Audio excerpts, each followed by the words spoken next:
আবারও রাজধানী নিয়ন্ত্রণ নিতে বেপরোয়া শীর্ষ সন্ত্রাসীরা। স্বৈরাচার হাসিনা সরকারের পতনের পর ১.৫ যুগ বন্দী থাকা সুইডেন আসলাম, কিলার আব্বাস সহ ৬ শীর্ষ সন্ত্রাসী সম্প্রতি জামিনে মুক্ত হয়েছেন। মুক্তির অপেক্ষায় আছেন আরও কয়েকজন সন্ত্রাসী।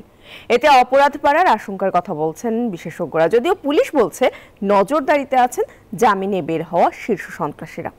মাসুদা লাবনীর প্রতিবেদনে বিস্তারিত। আন্ডারওয়ার্ল্ড বা অপরাধ জগৎ নিয়ন্ত্রণ করে শীর্ষ সন্ত্রাসীরা, আর রাজনৈতিক ছত্রছায়ায় বিস্তার করে আধিপত্য।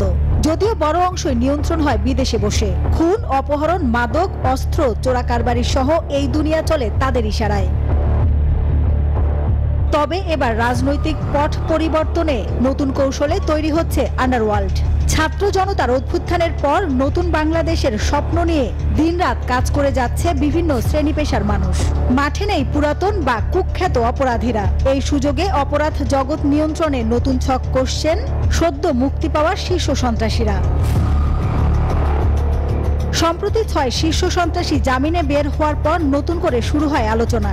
জামিনে মুক্ত হওয়া শীর্ষ সন্ত্রাসীদের মধ্যে উল্লেখযোগ্য কিলার আব্বাস বা মিরপুরের আব্বাস আলী, তেজগাঁওয়ের শেখ মোহাম্মদ আসলাম ওরফে সুইডেন আসলাম, হাজারীবাগ এলাকার সানজিদুল ইসলাম ওরফে ইমন।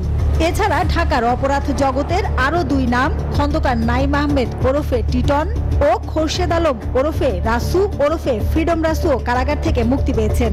এর মধ্যে গত ১ মাসে কাশিমপুর হাই সিকিউরিটি ৪ নম্বর কারাগার থেকে জামিনে বের হয়েছেন ২ জন। এনজিওর কিস্তি প্রথমবার বিকাশ পেমেন্ট করলেই ২০ টাকা ইনস্ট্যান্ট ক্যাশব্যাক। কোনটাতে কয়জন ছিল আমি ঠিক জানি না। আমার এখানে এই ২ জন ছিল হাই সিকিউরিটিতে, এইটুকু শুনছি। আমার কাছে এখনো সঠিক সব তথ্য নাই। অনুসন্ধান বলছে কারাগারে থেকে ঢাকার অপরাধ জগৎ নিয়ন্ত্রণ করতেন তারা। একের পর এক জামিনে বের হয়ে আবারও রাজধানীর বিভিন্ন এলাকার নিয়ন্ত্রণ নিতে মরিয়া হয়ে উঠেছেন তারা।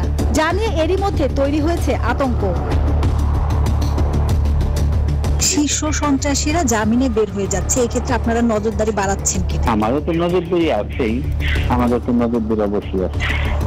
শীর্ষ সন্ত্রাসীদের জামিনে মুক্ত হওয়া নিয়ে নতুন শঙ্কার কথা বলছেন এই অপরাধ বিশেষজ্ঞ। এই জায়গাতে কিন্তু সবারই কিন্তু সজাগ থাকা প্রয়োজন।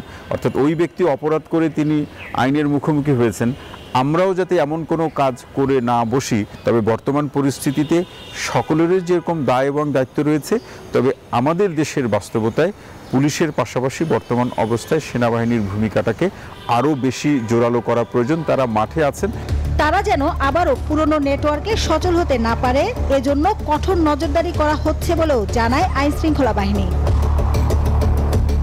মাসুদা লাবনী, নিউজ 24, ঢাকা।